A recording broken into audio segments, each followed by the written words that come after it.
If you have been following the channels for the last couple of years, or if you have a working set of eyes and you watch the modern NFL product, you know there has been a massive decline in quality of play in this league. What we saw last Sunday in the NFL, that used to be the norm. Close games, games being decided on the final possession. More importantly, high level play at the quarterback position, that used to be the standard. Dudes throwing for 400 yards, that wasn't some anomaly like it is today. That used to be normal. I have been watching the NFL every Sunday for the better part of the last 30 years. I have never seen the NFL product this consistently bad. I don't say that to complain. I don't say that to criticize the NFL. I'm constantly pointing it out because the NFL set the standard. Tom Brady, Drew Brees, Peyton Manning, Aaron Rodgers, Russell Wilson in his prime, Phillip Rivers, Brett Favre. These dudes set the standard. They showed us what we should expect every Sunday in the National Football League. And for the past 2, maybe 3 years, the NFL has not been meeting their own standard. Last night, I was watching my daughter's flag football game. Her team is in the playoffs right now. They won last night, so we will be traveling next week for the second round of the playoffs. But as I'm watching the game last night, one of the girls on the opposing team got hurt. She got injured. Ended up being okay, but it was scary for a moment. Obviously, parents were concerned, coaches were concerned, but it got me to wondering if fear is preventing the best athletes from playing football. It got me to wondering if parents, especially mothers, were keeping their kids from playing football. Reason being, if that's the case, there might not be a solution to the quality of play problem in the NFL. And based on my research, the NFL has a serious problem. Make sure to like and subscribe. You can follow me on Twitter at KC_BTL84. Link to the main channels in the description below.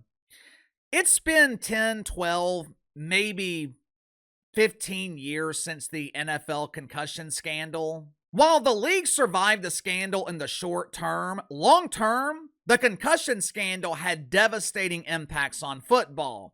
Since 2006, participation in high school football has declined 17%. 2022, for the first time ever, there were less than 1 million high school football players in America. From 2019 to 2022, participation in youth football declined 13%. But KC, kids are playing flag football now. Flag football is exploding in popularity. Yeah, but it's not the same. It's a completely different game, especially defensively. The fundamentals are different. You're not teaching kids to tackle. You're teaching them to grab flags. Matter of fact, you're teaching kids not to tackle because tackling is a penalty. What this means for the NFL, the selection of players is getting smaller and smaller. And this problem is not going away. My sister won't allow my nephews to play football. Why? Because she knows they have no chance of going pro. She knows their chances are minimal of playing at the collegiate level. She doesn't want them risking a brain injury just so they can play a meaningless football game on Saturday morning with their friends. Clearly, my sister is not alone in this thinking. Clearly, millions of other mothers, they feel the same way. There is a plethora of research showing the negative impact football has on your brain, especially when you're a kid. The tragedy yesterday with Marshawn Nealon, a young man from the Dallas Cowboys who tragically took his own life at 24 years old, there are reports that he struggled with his mental health. Were those mental health issues caused by a lifetime of playing football? I don't know. I have no idea. But me having to ask the question is the only thing that matters. I wouldn't be asking that question if he were an NBA player. Wouldn't be asking the question if he was a player in Major League Baseball. Think about it.